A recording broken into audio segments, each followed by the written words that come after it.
said, "Great scoop, Leroy, on your game as usual," and then I don't know. I thought it was. Yeah, I did not mean as usual. I meant not as usual because Leroy is often wrong. Thank you. I wanted just to clear the air with that. Stupid dog. Yeah. We'll see you on Sunday, 1 o'clock Eastern, for the Octobox and the Witching Hour, wrapped up in 7 hours of commercial-free football.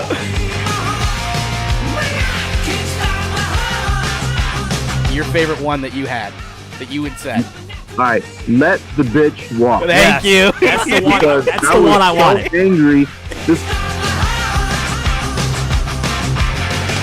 The 1-0, swinging a fly ball, left field, it's deep, it's way back! The Tigers are going to the World Series! Tina's getting a standing O. How about this place? Oh, if he hits one out right here, Dale goes to work. Oh, swing and a drive! Deep left center field! And gone! Detroit basketball! Basketball fans from around the land, do you need ass? It's the Fully Loaded Podcast. 3-on-2, Watts behind the back, kept here, right to the rack. DeLong!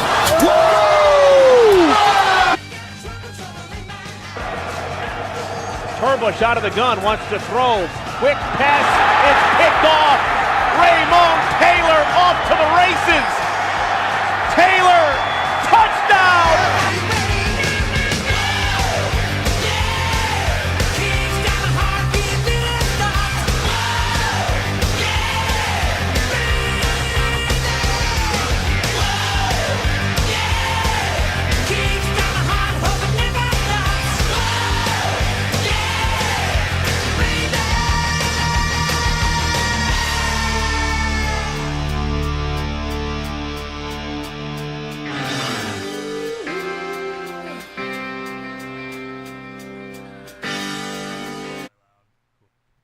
Basketball. Oh. All right. Are we good? Are we good? Yes. All right, let me unmute everything here. Ask to unmute. There we go. Happy Monday. Happy Monday. Happy Monday. How you guys doing? Scott Pickens, Jake, Martin, how you guys doing today? Oh, so good. I've never seen a man whose head is as wide as it is tall. Oh, so stop. It's great to be here with you, Prev. Hey, I love you. I love you. Hey, we got Jake Martin, Rocky's video coordinator for the minor leagues, also a coach at Mid-Michigan University, or Community College, sorry. Then Scott Pickens, Pickens Baseball Academy, former Detroit Tigers bullpen catcher, and now current assistant coach at the USPBL and Mid-Michigan. How are you guys doing today? Doing great. Thanks for having me. Yeah, no problem at all. How you guys doing? I'm doing great. I'm glad to be here on the Fully Loaded podcast. We talk all things fully loaded, like guns and baked potatoes. So, as long as it's yes, baked potatoes. Shout out to our other podcast that we have collabed with, Baked Potato Podcast. Seriously, it's not a joke. It's not a joke. It's our Baked buddies Potato. who used to be our producer. It's called the Baked Potato Podcast. Yeah, so check them out. Yeah, no, check them out. Check them out. is that why you're fully loaded? We're fully loaded in their Are you a baked potato. spin-off? Yeah, right. No, we were waiting. they're a spinoff of us. They made it. Okay, I gotcha. Hey, anyway, so real quick, I just wanted to get a quick story in before we started. So back in 2011, I was with one of my best friends growing up, and we went down to Detroit Tigers spring training in Lakeland, and we used to hang out. We used to there he is. Oh, shout out the dog. Shout out the dog. We used to hang out in the parking lot, get autographs after the games, after practices, and lo and behold, Mr. Pickens came out. He goes, "Hey guys, want to bring you back here." So he had his dogs, and we were playing with his dogs, and he brought out Austin Jackson. And we took a whole bunch of pictures with him. We took got a whole bunch of autographs and everything. It was super cool. One of the coolest things I've ever been able to do was kind of get. We weren't that far backstage. We were maybe like 100 feet, but the dogs were there. They were having a good time, and it was something cool. So I appreciate that, and kind of weird, crazy how small the world is. Yeah, he's pretty animate right now to bug us right in the middle of it. Hi, buddy. Yeah, that was cool that they let me bring the dogs there, especially being down in Florida. To be able to bring them to the park and not have them in the house, but it was kind of nice. And then to be able to show them, and then we're gonna let them out. All right. Look at this. And then to get a chance, those other guys like Inge bought a couple St. Bernards, and then I think Joel Zamaya grabbed a few. So it was kind of like everybody kind of had their own thing. There was a guy outside one day selling these barrels on the barrels that they have underneath their neck for carrying bourbon in the Alps.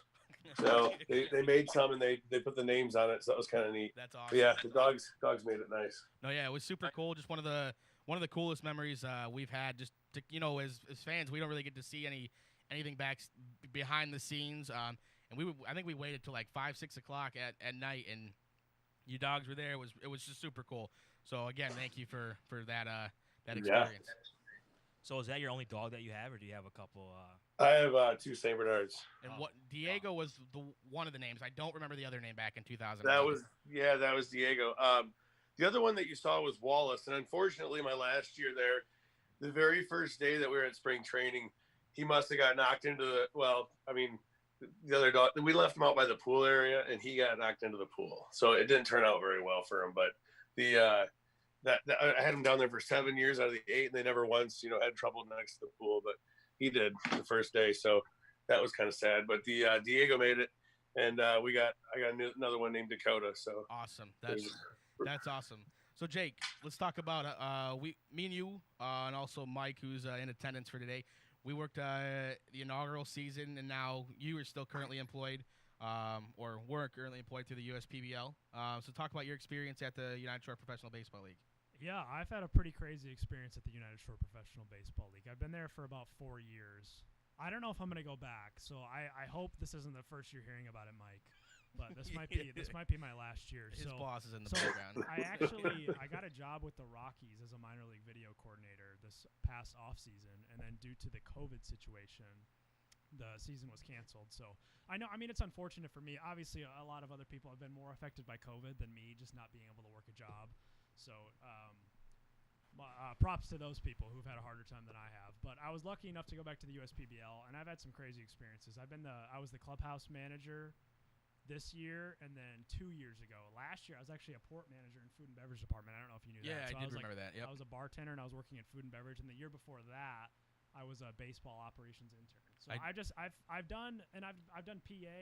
I've done like almost everything you can possibly do at You were a great groundskeeper when we needed you to fill in. Oh, you were great. So good. You were great. I have a picture too of me this year dragging, because of course I had to drag this Of year. course and you I did. just had this huge, ridiculous chain on. It was just the biggest chain you could possibly see. If you can possibly put up like pictures, like the notes or something, I'm gonna send it to you because it's legendary. And I've had some crazy times. I have actually spent the night at Jimmy John's Field more times than I would like to admit. So it's probably equated to about 3 months of stays. Holy cow! I know you guys would do. I mean, so Mike as well. You guys would be in there till 3 o'clock in the morning, and then have to be back at the ballpark at 7, 8 o'clock. So sometimes it was just sleep on the couch and wake up there. It's an invaluable experience for sure. For sure.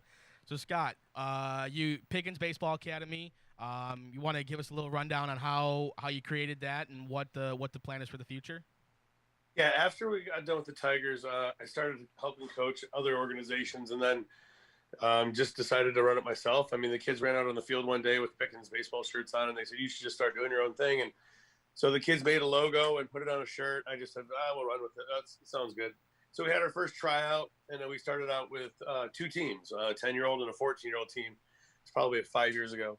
And then the next year we had 5 teams, and then the next year after that we had 15. And then we stopped doing the whole tryouts and the recruiting and just kind of went with whoever was there. And then that turned into a lot of individual lessons. And now we're down to maybe 3 or 4 teams, which is fine. And then we have a lot to do with individual instruction. So I have more teams that come in, and I'll give more people instruction on the team side. So like Heartland softball and baseball have been coming in. And then in Mount Pleasant, we have another area with softball and baseball. And so that's where I grew up. So, and I played at Central Michigan. So it's kind of nice to go back to the hometown with the junior college and then still function at the youth ages. So in Highland, Michigan and Mount Pleasant, we've got 2 spots that We either do team training or we do our own teams. And so that's where it's at right now. We're getting into more of the team structure, but dealing with the parents and the coaches and the kids and getting them all on board, and the jump in the ship, and everybody's got to have like the red carpet ride in a 2 to 3 month sport. Like, I don't really put up with it a whole lot. So I don't really go and recruit, but I also don't cut. So I just do the training part and the player development, which is really nice. And then the people that buy into me with the idea and the player development, we'll turn that into a team idea. But if you're coming in here asking like what you're going to get out of it because of a certain team aspect 9 months down the road that we signed up for in the fall, and then people play in the summer, and they think that it has to be some kind of certain characteristic for youth sports, it's a little different than the actual player development and knowing how to play the game. So I just kind of stick with the player development and have teams kind of branch off of that.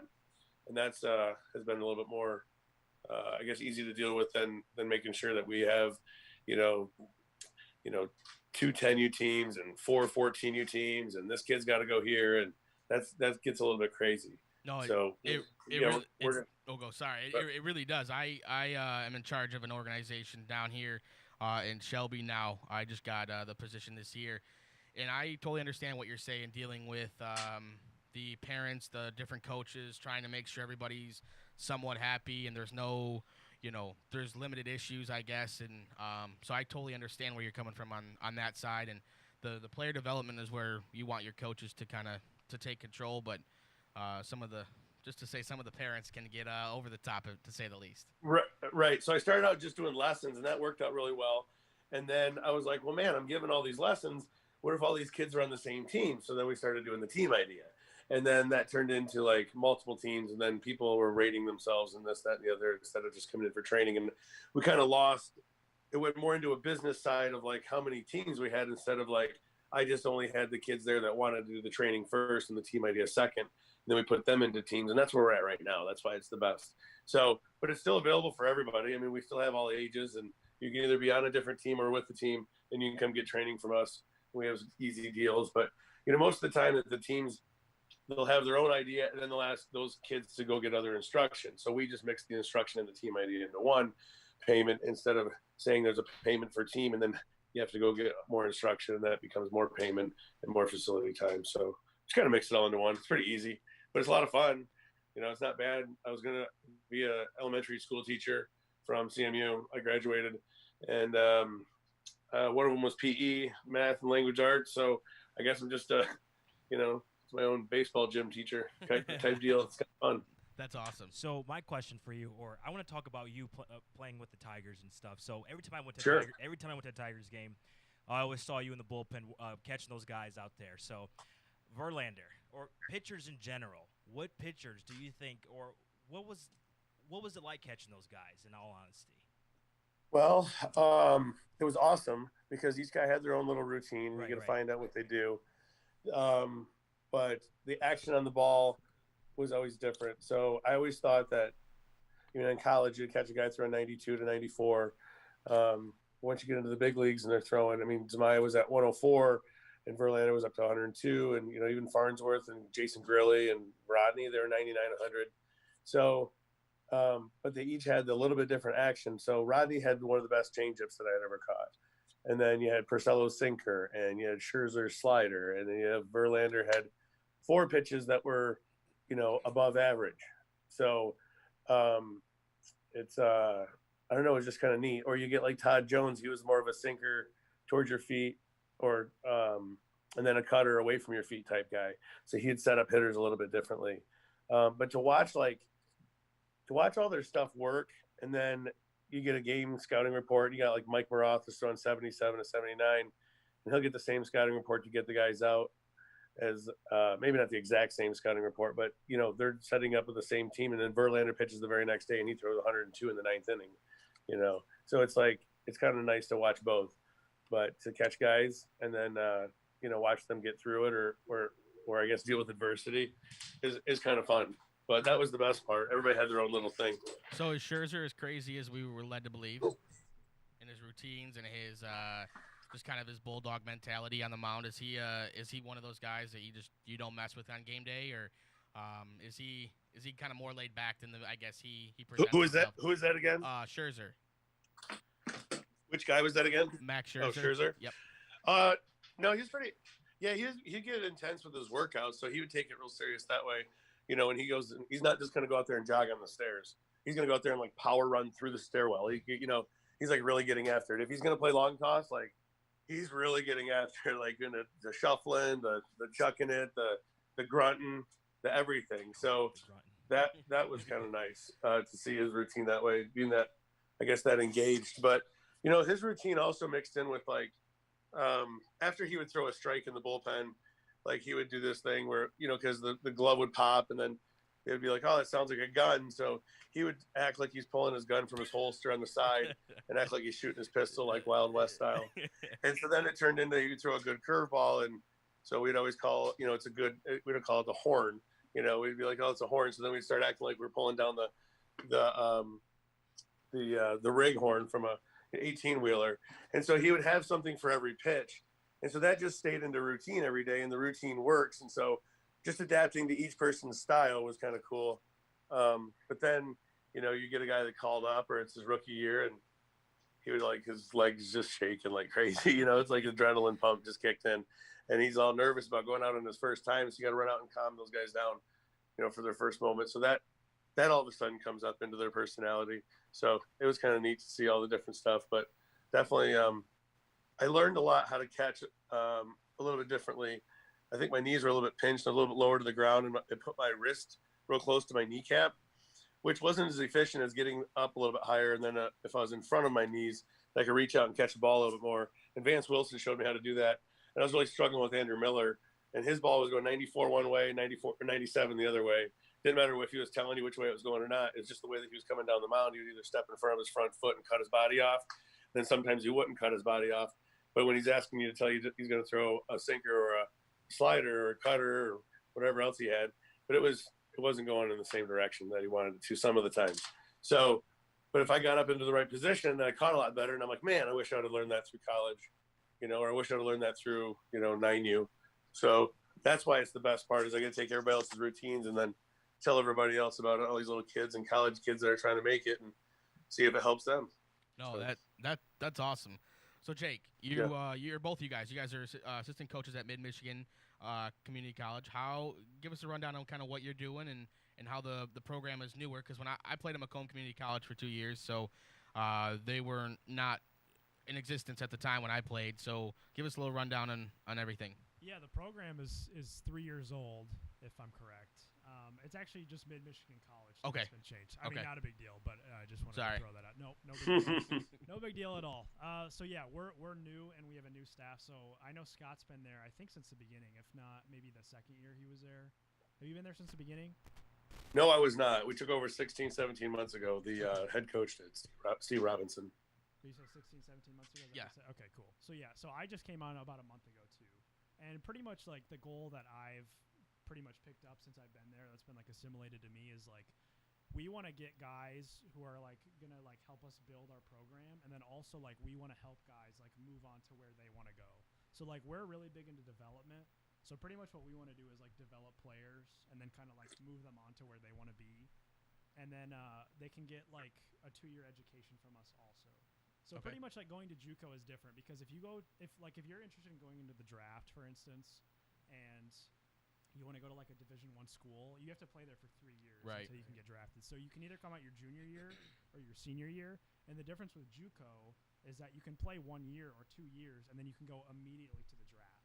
Right. So it's kind of good for some people, because they might not have been drafted like where they want to be drafted out of high school, and they might not want to go 3 years to college. They might just want to get in like an extra year or two or whatever, and then go straight to the draft. So it's good for that reason, and then it's also good if you're not getting the offer that you want from the school you want. If you come and play at Mid-Mich for a year or two, it's an easy transfer where you already have an associate's degree, and you can just transfer on to the school that you want to go to. So pretty much our goal is taking guys, developing them, and then moving them on to where they want to go.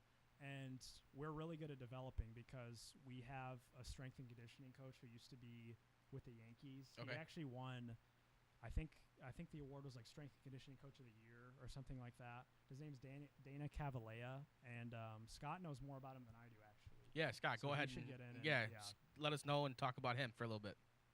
Well, Met him, I think it was like 18 years ago down in Jupiter, Florida. We were doing a camp. It was called Coast to Coast Athletics. When I was growing up, it was called Roberto Clemente All-Stars, but Kevin Ritter took over and it's Coast to Coast Athletics. And in the wintertime, they'd have a 3 to 4 day camp, and kids from all over the country would fly in and then get a workout. And I mean, the guys that were there at the time was like the pitching coach for Vanderbilt at the time, Derek Johnson, who's 2019 pitching coach with the Cincinnati Reds. And then there's Gene Watson, who's the director of pro scouting and assistant GM of the Royals, but he was the Marlins scout at the time. And Bill Gentry is out in Bakersfield, California. Ran into him as a scout there. He was with St. Louis. Now he's with the Pirates and has his own pro player academy out there. Then there's Dana Cavalier, was my roommate, and he was an exercise science major out of Tampa, Florida. And then, gosh, there was a couple other good dudes. The former Phillies pitching coach and now bullpen coach, Chris Young, was also in attendance. He was just a player at the time in the Marlins organization. And we got to know each other a little bit just doing these camps. And there was Mike Neal from Blackburn College as well. So that's the unit. And I'll get back to all those names because they're all important. But that was like just, we're going to a camp and we're going to go try it out. And there's your instructors. Let's go have it. And so, Dana's all of a sudden on the phone with like, I can't remember which guy it was, Carl Pavano, because he had a hip issue. And he was like training him. I'm like, oh, so you know those guys? He's like, yeah, a little bit. We train them in spring training. I'm like, cool. And then we go through the camp, and Dana does a really good job. So does the other instructors. And then we just stayed in touch. And then I got the big league gig. And then all of a sudden he gets the big league gig. And then, we're learning about how to do injury prevention workouts instead of the college workouts from, my standpoint. And then all this nutrition stuff, be like, hey, why am I supposed to eat this or not? And then he'd help me with that. And then, he became the Yankees strength coach. He did very well. And, the last time they won the World Series, he was there. I mean, Derek Jeter's 38 winning Gold Gloves and at shortstop still. And so everybody's staying healthy, and he did a really good job of that. And he talked about the time frame of them giving just a dynamic warm up for 10 to 15 minutes for them to just take it. It's not about taking it serious, but a little bit, but the guys don't get as much out of their efficiency of their workout. And he'd be like, well, that's 15 minutes where I can take the heel and the knee and the hip and line it up for those guys. So we're going to do these types of movements. And so that would keep your body in position, and that position would keep you stronger and less, it'll give you, I guess, less, more injury prevention workouts, even if it was just that short period of time. So he'd take over, and that'd be his biggest moment, was that 10 to 15 minutes, or the guys' routines in the weight room. So he was just really detailed, and he did a really good job. So I called him up and asked him if he would help out at Mid. And he is now doing like stuff for major companies and CEOs and stockbrokers and guys that take it extremely serious, kind of like the Jeters and the Teixeiras and the A-Rods and all the guys in the world. He said, all right, well, I'll do it, but you guys got to take it serious. And I'm like, well, we're going to take it serious. He's like, no, I'm being dead serious. You guys got to take it real serious. I'm like, dude, just get on here. So he usually does a program for individuals, but it's pretty expensive. And he helped us out with the cost on that as a good friend. And, but Mid-Michigan's getting the same stuff that, the same attention as those guys would. So once a month he meets with us and he talks about nutrition, sleep habits, hydration, and how to lift, and what time of the year you should do it, and what time of the year you should do this. And it's very, very good. Like, he'll tell you what a banana does. I mean, to every extent, he'll tell you which other strength coaches I'm sure can pick apart stuff and nail down what food does to you. But it's just nice to know that any athlete that comes in here is going to get a major league routine right now, but whatever routine that they decide to take up on, what he tells you is the players that we're looking for. So for instance, one day I was getting hit up on one of my lessons. They're like, I need the nutrition program. This was when I was still with the Tigers. And I said, all right, I'll ask one of my buddies. And so I called Dan and I said, hey, can I get a meal plan from you? And he goes, well, I don't want to be giving out anybody's meal plan, but just make sure you take the name off of it and don't put the logo from the Yankees on it. Just copy the actual instructions for the meal. And I said, okay. And so I did, and I gave it to the kid. And 3 weeks later, I said, hey, you been on that meal plan? He's like, no, not yet. And I said, well, why not? And he says, well, I just haven't. And I said, that was Derek Jeter's meal plan. And he goes, no, it wasn't. I said, no, I'm dead serious. It was. He goes, seriously? Well, I'm going to start doing it. And I'm like, no, it's too late, man. Like, it's not about what the information who you gave it to you. It's about what information that you do know and apply it. So Dana's really good with that stuff. It'll make you motivated, and it'll keep you going with what you need to do with your own body. But then to know that we get a chance to offer that to other people is just, we know no one else gets that, No, that's awesome, because I know, it's a huge recruiting tool for you guys, because talking about kids coming from in the state and then potentially out of state for, we have major league presence involved, and we have a way to get you to that next level. And that's what you want when I was, 18 going into college. That's something that you're looking for is, how do I get to that next level, or what's going to get me to that next level? Yeah, most junior colleges usually have 1, 2, maybe 3 coaches. I think we're at 9 coaches right now. We have video coordinator. We have 2 pitching coaches. The other one that we picked up was Dazon Cole, who's drafted out of Central Michigan in the 22nd round and actually pitched in the USPBL, did very well. Still looking to throw, and he's still, moving around. And so that's good experience for the kids to learn from him. And then there's we have Mitch Weiss is our catching coach along with me. And then there's Kai Andrews. I grew up with him playing baseball, 14, 15, and 16U. He's infield and third base and hitting. And we have Dave Damon, who's our recruiting coordinator. I grew up since 10U. I played baseball with him. Just grew up in the same age group. Graduated, prom, football, all sorts of stuff. So good buddy of mine there. Does a really good job on the recruiting side. And then there's Steve Robinson. He's the head coach, takes care of everything, oversees everything, does a really good job managing that. So we have a base running coach, Zach Reed, and he went to Defiance and broke some records there, but really knowledgeable on the base running side. And then a few other guys that help out. But that's what they have to offer. And so I know that we have 5 to 7 days of chance to practice, but we have a new facility. It's got 4 cages in it, and it's got it's like 120 feet to throw in. It's not a long toss type distance as compared to like maybe a indoor football field, but we're talking about a third-year university who's just getting started. So I think to have all this with all the coaches, all the attention. I mean, Jake here, we get done playing at the USPBL in a scrimmage against another college, and 2 days later he had downloaded a file or put it into an email grouping file for each player and their video, and every coach could see it just like that. And that's pretty good attention for a junior college. So wherever you're going, I know that you can compare it to what we have. So if you do or you do not accept the position here or get trained here, then at least you can compare that with what other people do have. And so far so good. It's been 17 months and they've put together a ton of stuff. They started from like $15,000 budget. Now next year be up maybe around 60. We've had like 40 some players and we're trying to get to 60 or 70, but that's where everybody else is at right now. We're not flooded with players, but we're going to lose 8, I believe. And then we have the kids right now that are still developing that either are going to get redshirted or they continue the plan. So, it's nice to know that as you develop, you get a chance to have all this in store instead of having the kids first and the coaches second. We have everything in place, even with a new field on its way. And we have new indoor facilities. And now we have a strength coach and video guys. And so it's very exciting. I think we're on pace right now with like 3 or 4 signing guys a week. So it'll take a couple months, but we'll get to where we're at, or where we want to be. It just won't take very long. But now that there's D1 schools are going to have to make their cuts here in December down to 35, then there's going to be a lot of kids floating around, and that might push their kids down to a different level, not level of talent, but just, a lot of schools are waiting right now for teams that are shedding players because they're going to be looking for homes. And then now that it's all bottlenecked because of COVID, and then everybody gets extra years, you're going to see a lot of 5th-year redshirt guys, and you're going to see a lot of kids that were committed to big-time universities, and they're not necessarily going to continue with that same outlook for that player because they didn't develop the same way that they did as if somebody transferred from a different university.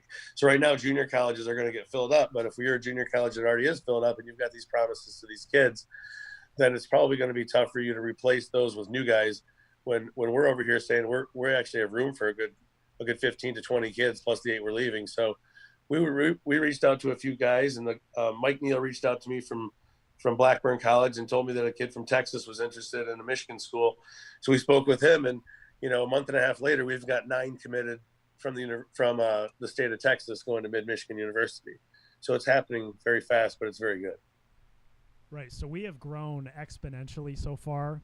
Even farther up. Yeah. I got to put it right up next to my mouth. Okay. Yeah. We have grown exponentially so far within the first 3 years, and we're not done growing yet. We're still growing, and we plan on growing more, and we're still recruiting right now. So if you have any interest in playing in Mid-Michigan College, we'll put our numbers and our emails and Twitters or whatever. We'll put it on the show note. I think we're both going to retweet it on Twitter. If you're interested in playing, reach out to Scott or I. Send us your video, send us your stats, whatever. and we'll be in touch with you. And You guys we're want also my stats? what? Yeah, my stats? we'll take your state. Yeah, if you can ball up and you got eligibility, we'll take I'm you. We'll joking. take I don't you have on. any JUCO eligibility, but maybe you could put a tape together for me to go play Well, at D1 I school. probably could because I am a video coordinator. All So right, that's we like can make my 80-mile-an-hour fastball look like 95 if we wanted to. Right? Yeah, I definitely could. I definitely have the video capabilities to do that. All right, but then cool. We need to also hire you. yeah. Right? Yeah, So- you're gonna sit right over there. Right. You're gonna be an unpaid intern like you were 4 years ago, and guess what? You're gonna work 80 hours a week again. How's that Yeah, sound? I think I'm more valuable than that now. Well, But we'll talk. all right, so we're also one more thing. So like you heard the professional experience that Scott has working with the Tigers, and we also give lessons at Pickens Baseball Academy in Highland. And we are looking for kids of any age. We're looking for college kids, high school kids, elementary school kids, middle school kids, whoever. Anyone who wants to get better at baseball, we're taking on lessons right now. It's very affordable. All of our information is going to be in the group notes or whatever. Please reach out to us and let us know if you're interested. We are more than happy to take on new people. No, So that's awesome. that's all I got to plug. That's all I got to plug. No, you're good. That's real, awesome. real quick before we wrap up, I want to ask you. I really wasn't a baseball guy growing up. I was in a way, but talking to kids or guys who are getting into baseball, how do you determine your position that you're playing? Like you're a catcher, right? So how do you say, yep, I'm going to be a catcher for my entire career, and I'm going to teach people basically the aspect of catching as well? Well, I guess at a younger age, I guess I wanted to be in every play, but I didn't know that until I started catching. And the ball kept getting by the catcher, so I was just like, I'll try it. And so then I tried to not let it get by him because the coaches were upset by the ball getting by the guy, so that was my main job. And then I don't know. I liked catching the ball. And so to pass it on, we'll give skill work, but we'll show you it's kind of like what Dana would say in the weight room. If you're in your heels when you're doing your squat, that would keep your kinetic chain and your spinal column intact, and that makes you the strongest. So your form would matter on being the strongest. So if we can get your chest to stay up when you're catching the ball, and maybe maybe when your hand goes out there, it'll be a little bit stronger then we would give you technique on what makes your balance points, and those balance points would then make you feel the difference and kind of empower you to make your own adjustments. So if we can give you the adjustments and then you look forward to being more successful at that, and then you want that position more, then some kids will choose different positions. As far as the catching part, you do get banged up a little bit, but you're going to need the other infielders and outfielders to be diving and taking a bad hop off the chest or whatever it is. So, the grind might be a little bit more, but at the same time, it was fun for me to grind that way as far as being a catcher. But it's fun to teach the kids. And then, sometimes at the college level, we might recruit all shortstops and all center fielders. And then they move to the different positions. Like your right fielder needs the strongest arm because the play from the runner from going from first to third, then you need it's a longer throw from right field to third base. Whereas in like all the outfield spots, throwing to home is the same, or throwing to second might be the same, but that longer distance. So the right fielder might have a stronger arm and the left fielder might not have a stronger arm. That would be the only difference. But if you recruit all fast guys in center field and then move them to the side, that might happen to some degree. Or if you recruit all shortstops instead of first basemen and DHs, then everybody in the field is fast and they can they can move around, and they're also very good at fielding. And then whoever the best shortstop with the strongest arm, because the longest throw on the field is usually in deep short across the first, same as the catcher to second, and then obviously outfielders to home would be the longest throw. So arm strength determines, but sometimes the coach's needs for the team. Sometimes the coaches have a really good catch and throw catcher, and they don't mind going 0 for 3 at the plate because the rest of the guys on the team are hitting, or maybe the staff can handle, want that catcher to catch them. So there's different things as far as like why the kids are at those positions. But as far as a younger kid, just learning the skill positions of like how to hand transfer, how to take the ball and transfer it into your glove and then put it into your throwing hand cleanly so you can get ready to throw. Like that would matter for any position. Or maybe how to get a ground ball, that'd matter for every position. So the little basic things, that's what we like to help out with. And then, if you get to a team idea and, hey, you're taller, go to first, like this, there's some easier things that go as far as just making the team go for that current game. But the skill set part and what the kids want to do on their own, I guess they figure it out. But I don't know. We like to keep passing it around. So. No, one last question, I think, for me. The Tigers hired A.J. Hinch. So I wanted to get your guys' opinion on, is he the right guy for the job? The whole cheating scandal that happened back in 2017. What are your guys' thoughts process on that? Like, does he deserve a second chance? Is he the right guy for the Tigers? I know we want to see a winning culture back here in Detroit. So what do you guys think? Well, he seemed pretty like what's the word I'm trying to look for? He seemed remorseful. Yes, thank you for the guy in the corner. He seemed really remorseful. I don't think that you can really question his baseball ability because I think he shows really good like new school and old school things. Like I think he's really promising. I think he connects with the players really well and he makes really good like tactician moves. I think the only controversy would be the cheating scandal, but he did seem remorseful. I mean, I think the move is great. I see how some people might not be okay with it because of the cheating scandal. They might think he need to be punished more. And because I don't think the general manager, I don't think Luno is going to get another job in baseball. I don't think he's going to work in baseball ever again. I don't think anyone's going to want him because he's kind of had controversy surrounding him his entire career. But Hinch, I think, is kind of in a different boat, and I think it was a really good move personally. I kind of wanted to steal one of Leland's lines, and he'd say, "Don't chew yesterday's breakfast."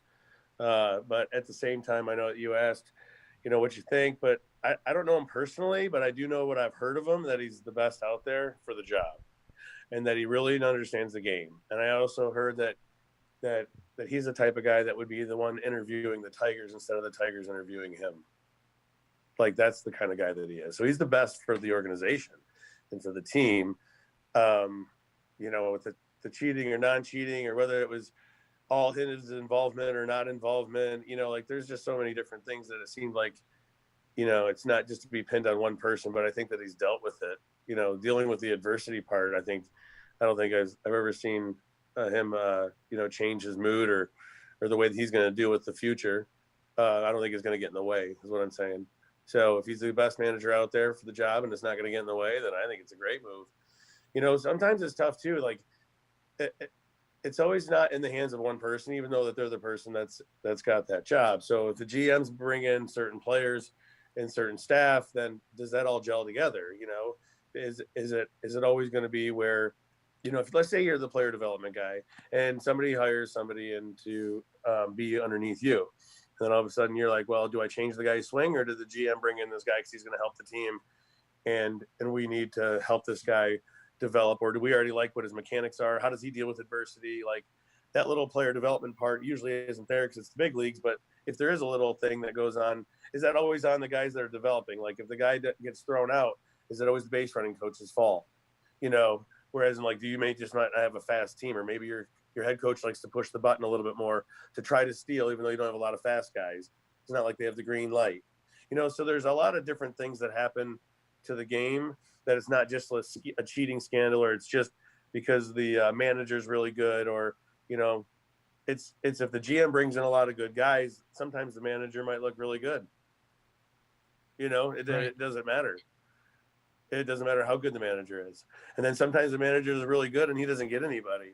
Like how does Jim Tracy and Eric Wedge get fired before the 2009 season's over with? In the 2007, both in the National League and in the American League for, I think it was the Dodgers and the Indians, they both got fired within a year and a half. Like you're the managers of the year by your peers in each league. And within 2 years, you just forgot how to coach. You forgot your information. Like Matt Williams was there for 1 year, manager of the year, next year gone. So it's weird. Whether it's a cheating scandal or not a cheating scandal, you're in and out due to weird circumstances. That's not necessarily is this guy good for the team? But when you hear that the guy is good for the team from the other peers and they're up there, it's like, all right, well, that's a good situation to be a Tigers fan. As far as you can't, it's not a bad thing.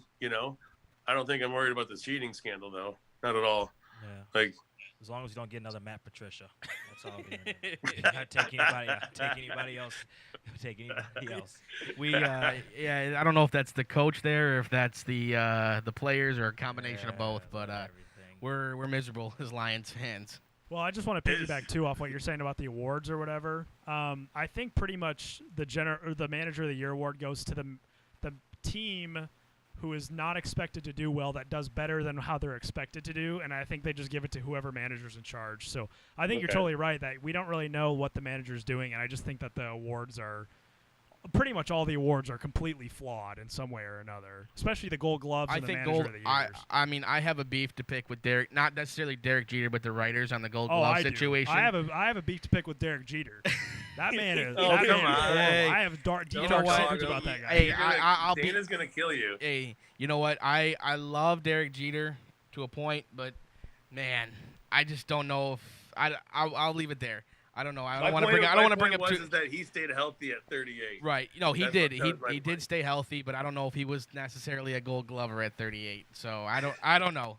Just my opinion. He wasn't. I hope Derek Jeter. Spoiler I pray to alert. God Derek Jeter's That's got to be a different conversation. Go on We're definitely Fangraphs. gonna have that conversation.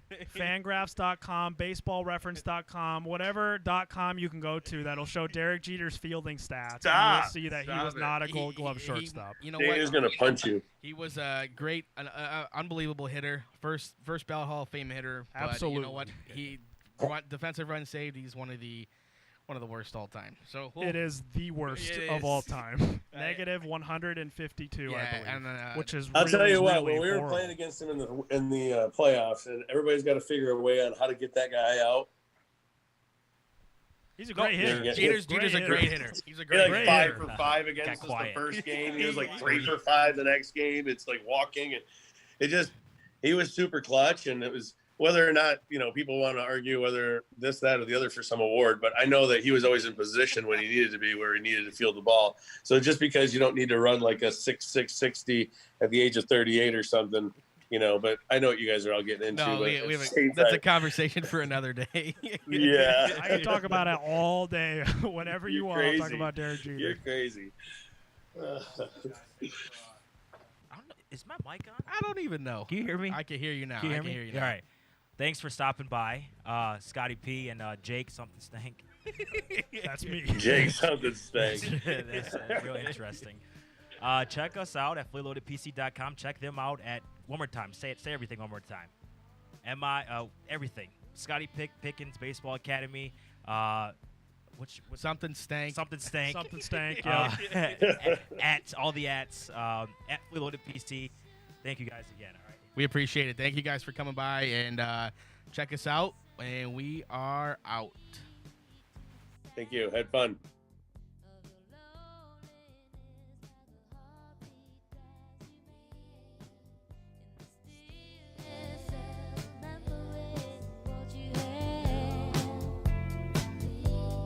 What you love.